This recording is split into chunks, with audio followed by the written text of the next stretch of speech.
Hi hello అండి. Welcome to my channel Kalyani's little world. ఈరోజు నేను గోంగూర రైస్ ఎలా చేసుకోవాలో చూపిస్తానండి. దానికి కావాల్సిన పదార్థాలు చూసే ముందుగా నా ఛానల్ ఎవరైనా కొత్తగా చూస్తున్నట్లయితే ప్లీజ్ లైక్ చేయండి, సబ్స్క్రైబ్ చేయండి, బెల్ ఐకాన్ క్లిక్ చేసి నన్ను సపోర్ట్ చేయండి ఫ్రెండ్స్. ముందుగా స్టవ్ వెలిగించి బాణీ పెట్టుకుని డ్రై రోస్ట్ చేసుకునే ఇంగ్రీడియంట్స్ వేస్తున్నానండి. కొంచెం మిరియాలు, 1 టేబుల్ స్పూన్ వరకు మిరియాలు తీసుకున్నాను. ఒక 1/2 టేబుల్ స్పూన్ మెంతులు తీసుకున్నానండి.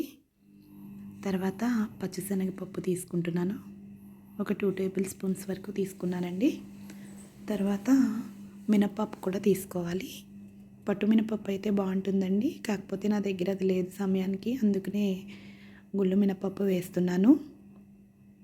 వీటన్నిటిని డ్రైగా రోస్ట్ చేసుకోవాలండి. మంచి అరోమా వచ్చే వరకు డ్రై రోస్ట్ చేసుకోవాలి. కొంచెం ఎండుమిర్చి యాడ్ చేస్తున్నానండి. మన కారానికి సరిపడా ఎండుమిర్చి వేసుకోవాలి. ఎండుమిర్చి యాడ్ చేసిన తర్వాత ఒక గిన్నె ఆయిల్ పోసుకోవాలి. 1 టేబుల్ స్పూన్ ధనియాలను కూడా యాడ్ చేస్తున్నానండి. ధనియాలు మనకి ఇష్టమైతే కాస్త ఎక్కువ యాడ్ చేసుకోవచ్చు.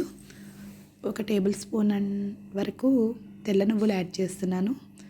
తర్వాత కరివేపాకు. వీటన్నిటిని ఒక 2 సెకండ్స్ అలా టాస్ చేసుకొని స్టవ్ ఆఫ్ చేసుకొని మిక్సీ జార్లోకి ట్రాన్స్ఫర్ చేస్తున్నాను. చల్లారిన తర్వాత దాన్ని మిక్సీ పట్టుకోవాలి.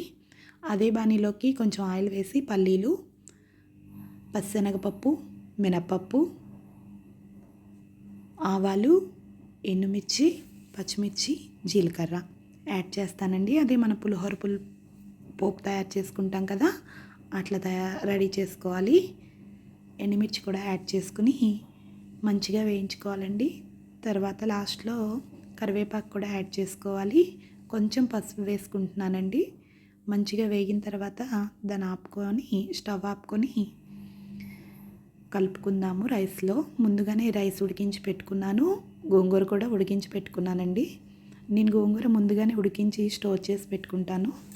మనం ముందుగా వేయించుకున్న దాన్ని మిక్సీ పట్టానండి. ఆ పౌడర్ యాడ్ చేశాను. ఉడికించుకున్న గోంగూర కూడా యాడ్ చేసుకుని రెండింటిని కలుపుకుంటున్నాను. ఈ స్టేజ్లో కొంచెం సాల్ట్ యాడ్ చేసుకుందాము. గోంగూర ఉడికించుకునేటప్పుడు కూడా కొంచెం సాల్ట్ వేసానండి నేను, అందుకనే చూసుకుని వేసుకోవాలి. తర్వాత పోపు కూడా అందులో యాడ్ చేసి మంచిగా కలుపుకుంటున్నానండి. టేస్ట్ అయితే సూపర్ ఉంటుంది. పిల్లలు లంచ్ బాక్స్లోకి కానీ ఎప్పుడు గోంగూర పచ్చళ్ళు, పులిహోరలు తినే వాళ్ళకి ఇలా గోంగూర రైస్ ఒకసారి ట్రై చేయండి. ఒకసారి చేశారంటే కంపల్సరీ వీక్ ఒకసారి చేసుకుంటాము. పైగా ఐరన్ ఎక్కువగా ఉంటుంది కదండి గోంగూరలో. ఈజీగా తినొచ్చు. పచ్చడి కన్నా ఇలా చేసుకుంటే చాలా సూపర్గా ఉంటుందండి. ఒకసారి ట్రై చేయండి. ఎలా వచ్చిందో కామెంట్ చేయండి. Thank you for watching.